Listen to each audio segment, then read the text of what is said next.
পশ্চিমবঙ্গে শুরু হচ্ছে এসআইআর প্রক্রিয়া অর্থাৎ ভোটার কার্ড ভেরিফিকেশন প্রক্রিয়া। নভেম্বরের 4 তারিখ থেকে আপনার বুথের বিএলও এর জন্য প্রত্যেক ভোটারকে 2টি করে ফর্ম দেবেন। একটা ফর্ম ভোটার তার নিজের কাছে রাখবেন এবং আরেকটা ফর্ম বুথের বিএলওর কাছে দিয়ে দেবেন। তাহলে আসুন দেখে নিই কীভাবে এই ফর্ম ফিল আপ করতে হয়। ফর্মটির উপরে লেখা থাকবে এনুমিরেশন ফর্ম, তার ঠিক নিচে লেখা থাকবে আপনার বুথের বিএলওর নাম ও তার ফোন নম্বর।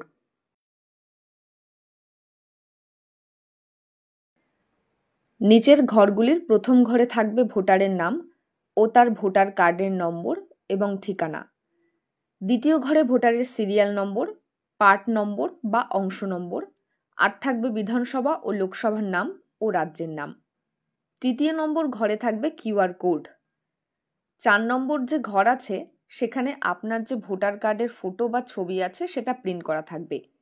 আর লাস্টের যে ঘর আছে সেটা ফাঁকা থাকবে এবং শেষের এই ঘরটিতে আপনার যে বর্তমান বা এখনকার যে ছবি আছে সেটা বসিয়ে দিতে হবে।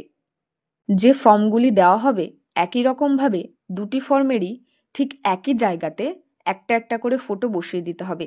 তারপর একটি ফর্ম নিজের কাছে রাখবেন এবং আরেকটি ফর্ম বিএলওর কাছে দিয়ে দেবেন। এরপরে নিচের ঘরে চলে আসবেন। সেখানে প্রথমেই লেখা আছে ডেট অফ বার্থ।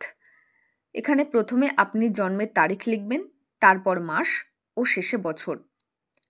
এরপরে রয়েছে আধার কার্ড অপশনাল, অর্থাৎ যাদের আধার কার্ড রয়েছে তারা আধার নম্বর দিয়ে দেবেন, আর যদি না থাকে তাহলে দেওয়ার কোনো প্রয়োজন নেই। এর পরের ঘরে আছে মোবাইল নম্বর, অর্থাৎ সেখানে চালু আছে এমন একটি ফোন নম্বর লিখে দিতে হবে।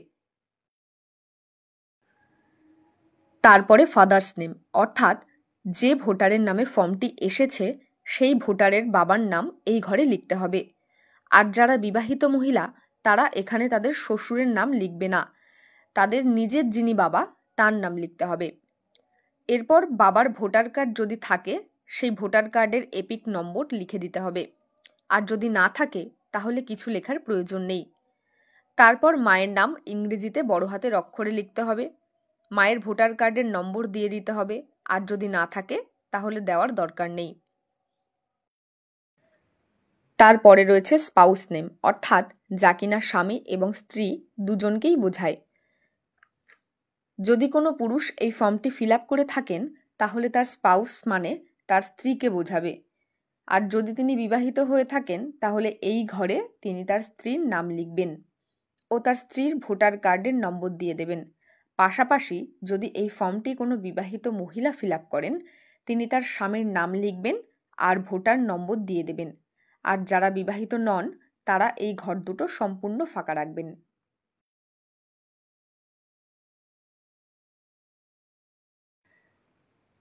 তারপরে দেখুন নিচে 2002 সালে যাদের নিজের নাম আছে তারা বাদিকের এই ঘরটা ফিল আপ করবেন, আর 2002 সালে যাদের বাবা ও মায়ের নাম রয়েছে তারা ডান দিকের ফর্মটা ফিল আপ করবেন। প্রথমে 2002 সালে যাদের নাম রয়েছে তারা এই ঘরটাতে লিখবেন।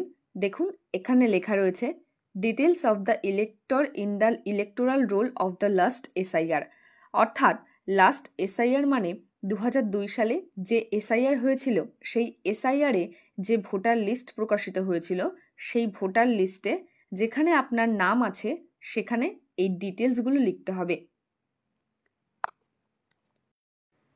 এরপর রয়েছে ইলেক্টর নেম, অর্থাৎ আপনার নিজের নাম যদি 2002 সালের ভোটার লিস্টে থাকে সেই নাম এখানে লিখে দেবেন। তারপর এপিক নাম্বার, যাদের এপিক নাম্বার নেই তারা ফাঁকা রাখবেন, আর যাদের 2002 সালের লিস্টে এপিক নাম্বার ছিল তারা সেই সময়কার ভোটার নম্বর দিয়ে দেবেন।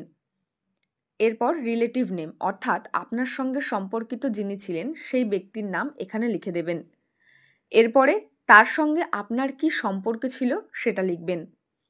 তারপর জেলার নাম লিখবেন, তারপর স্টেট অর্থাৎ রাজ্যের নাম লিখবেন এবং সেই সময়কার বিধানসভার নামটা লিখবেন ও বিধানসভার নম্বরটা লিখবেন। তার সঙ্গে অংশ নাম্বার কত সেটা লিখবেন এবং এসআর অর্থাৎ সিরিয়াল নাম্বার কত ছিল সেটা লিখবেন। এবারে যে ছেলে বা মেয়ের 2002 সালের ভোটার লিস্টে নাম নেই, হয়তো তার বাবা ও মায়ের নাম আছে তাদের ডান দিকের ঘরের ফর্মটা ফিল আপ করতে হবে। প্রথমে তার নাম লিখতে হবে, তারপরে তার ভোটার কার্ড নম্বর দিয়ে দিতে হবে। এরপর তার সঙ্গে সম্পর্কিত যিনি 2002 সালের লিস্টে থাকবেন তার নাম লিখে দিতে হবে এবং তার সঙ্গে কি সম্পর্ক সেটাও উল্লেখ করতে হবে। তারপরে জেলার নাম লিখতে হবে, রাজ্যের নাম লিখতে হবে, বিধানসভার নাম লিখতে হবে, আর নিচে বিধানসভার সংখ্যা, পার্ট নাম্বার লিখতে হবে আর সিরিয়াল নাম্বার।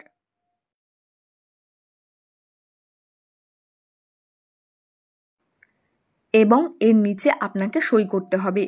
আর যারা সই করতে পারবেন না তারা বাঁ হাতের বুড়ো আঙুলের টিপ ছাপ দেবেন এবং নিচে আপনার বুথের যিনি বিএলও তাকে সই করতে হবে। এই দুটো ফর্মেই বিএলও সই করবেন। একটি ফর্ম তিনি নিয়ে যাবেন এবং আরেকটি ফর্ম আপনার কাছে থাকবে।